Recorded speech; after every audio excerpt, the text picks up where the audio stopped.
After reading a book on how to play a piano, do you think you'll be able to play a piano? I'm not sure you can. Hi, welcome to an episode of Unlocking the Mind Behind Make More Work Less. My name is Fong. I'm an entrepreneur, business strategist, real estate investor, speaker, and also a best-selling author. And every single day, I help others unlock potentials and guide them to succeed.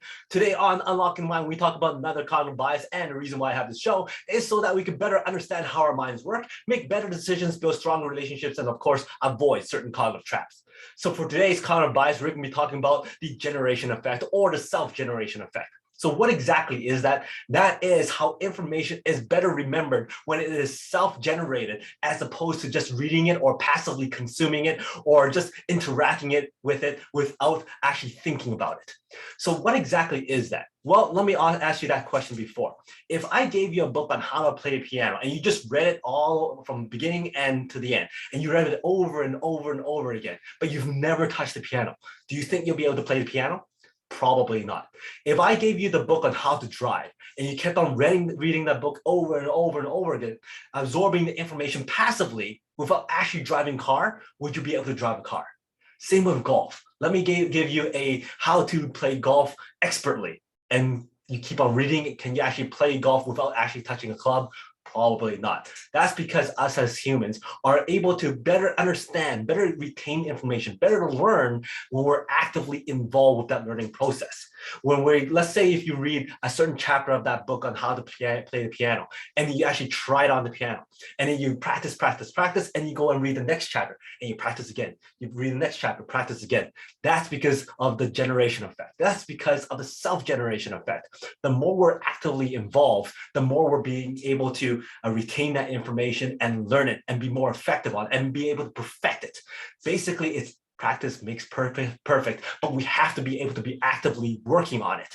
Same thing if you're teaching somebody. You don't want to just tell that person everything that you know, because they're only absorbing that information passively. You want to ask them questions. You want to challenge them. You want to give them modules and assignments so that they can actually take the information you told them and apply it to something so that they can actually learn it themselves. When you ask them questions, even though if you think you can just tell them all the information and you'll be a lot faster, it's much better and more beneficial for them to kind of think their way around it. It's like teaching your kids or teaching somebody math. You don't want to just go, oh, 1 + 1 is 2, and just tell them information. You'll go, so what is 1 + 1? Why did you come up with that answer? How did you come up with that answer? What are the reasons and the thinking process between one to the other for you to get to the answer?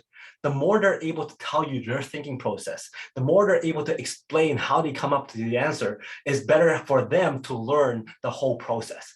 Just like golf, just like driving, just like piano, you want the person to be able to learn it themselves and think through the information, think through the question so that they can better apply it for themselves. Same with us, same with everybody. You want to be able to have that generation effect.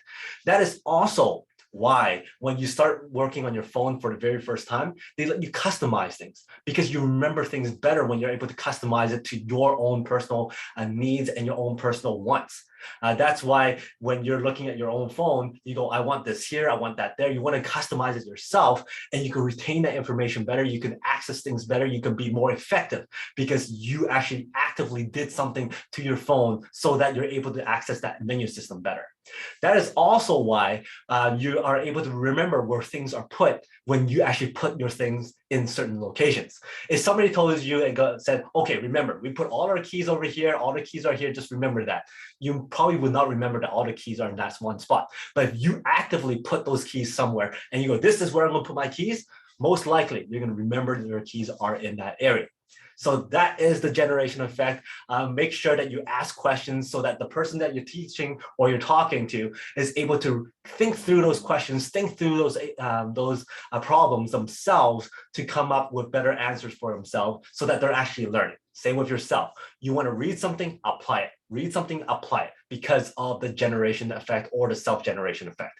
Hopefully you enjoyed this episode, and if you did, please go back and watch some of my other episodes on Unlocking Mind. And if you like Unlocking Mind, we have a lot of other shows: the Peak Potential Success Show, the Master Mind Bites, and of course the Make More Mind Bites that's up every single week. Thank you very much for your likes, support, your comments, and your subscriptions. I love seeing those comments. And until next time, today is the day to lock your peak potential. I'll see you later.